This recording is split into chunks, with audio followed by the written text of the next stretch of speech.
Hi everyone, my name is Erin and I want to talk to you fellow curious nature lovers a little bit about play today. So I want you to start off by picturing a scenario for me. I want you to picture two little ones who are engaged in a vivid game of chase.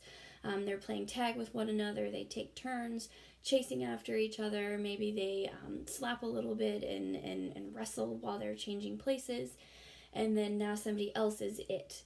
And so they take off and chase their partner who maybe picks up a toy, and they're trying to keep this toy away from the other partner who's chasing them and playing a little bit of keep away. And then maybe they take refuge behind another structure and they try to sort of hide but peek a little bit out to see if their partner knows where they're at, but they've been spotted. So now they take off to the jungle gym and climb around on there and dangle, maybe still keeping this object in their hand, this toy that they're trying to keep from their partner. So chances are with this game you were sort of picturing human children playing this, and that's a very likely scenario. But equally likely actually could have been that these were a couple of gorillas that were playing, and it would have been performed pretty much in an identical manner, although on four legs with a little bit more hair. So while play is very similar actually between humans and gorillas for a lot of the games that they play, especially with young children, communication is actually also a really important part of this because everyone needs to be on the same page that it is actually play and no one has any harmful intentions. So I want to talk to you today about the importance of play, about the universal facial playful expression, and a little bit about my own research on play and play signaling. So why exactly do humans and gorillas and lots of other mammals play? Is it just kind of pointless and just for the fun of it? Well, there's actually been decades of research on this topic, and ultimately what it comes down to is the most popular theory is that it is actually just for fun. It's just fun behaviors, and it's stress-free, and it gives you kind of an escape from the other tasks of your life, both for humans and animals. And so it's a very universal behavior. It probably does have a lot of benefits as well for development. Individuals can learn a lot while they're playing.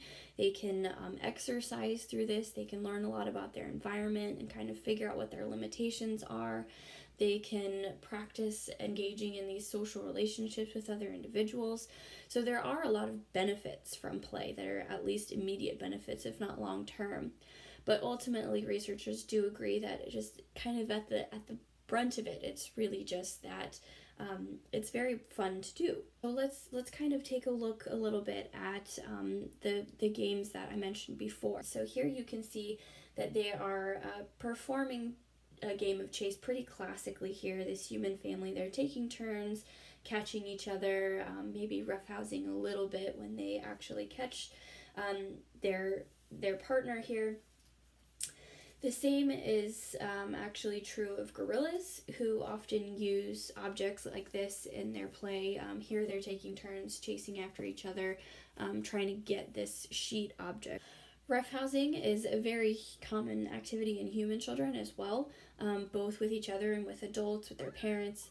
And usually for humans, we have gone to the point where biting is now not in the equation anymore, although of course you do still have, that one kid who wants to showcase his gorilla-like nature by biting everyone on the playground, but for the most part that one is more of a unique play behavior to gorillas.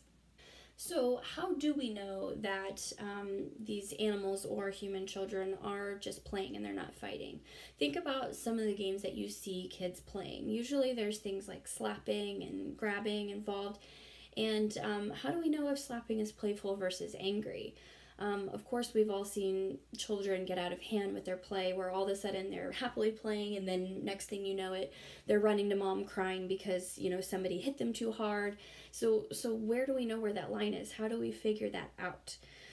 Gorillas, when play actually gets a little bit out of hand, it slowly starts building up. They were playing and then it's not fun anymore. You can kind of all see that it turns aggressive and mom has to come help. So laughter and smiling are really important aspects of play. As soon as we see the children just laughing and having a good time, you know that you don't have to worry. Gorillas also show a similar behavior with what's called the play face. So it looks a lot like laughter or smiling. You can see there's several points here where they both open their mouths, but they're not actually biting each other. They're just letting each other know that they're just messing around. And so in apes like gorillas, you can actually find, along with this facial expression, this sort of panting vocalization that sounds just like laughter, especially if they're tickled. Although if you do come face to face to a gorilla, I do not recommend that you try to tickle them yourself. So the play face is just one example of play signals, but usually animals have just maybe one or two signals like this to say, I want to play with you. But gorillas are a different story, and that's where my research comes in. So we have found at least 25 different signals that all sort of communicate this interest in playing with each other. So this could include things like chest beating, if done appropriately, of course, clapping, drumming on a surface like this, or slapping a partner, dangling.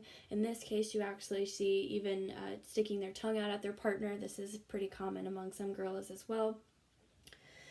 So, but why would we need 25 different signals all to sort of say the same thing? In the English language, we have a lot of unnecessary synonyms that all kind of mean the same thing, but we definitely don't have 25 that all mean the same. So maybe there's something a bit more specific that's being communicated here besides just I want to play. Maybe they're requesting a specific game. Maybe they want to play tag and that's what they're asking for. So that's my job, is trying to decode the gorilla playbook and see kind of what they're talking about. So don't forget to have fun and keep playing well into your adult years, sharing laughter, and maybe trying to figure out what signals that you and your kids are using to communicate that you're just playing around. And maybe next time you're at the zoo, spend a bit more time at the gorilla enclosure, maybe figuring out what gestures you think they might be using. If you spend enough time there, you might actually find yourself on the receiving end of some of these play signals, and you could even end up in a game of chase with a baby gorilla through the glass like I was. So if you found this topic interesting, please feel free to check out my blog for more information on the signals and maybe their functions, as well as some information on conservation efforts on gorillas.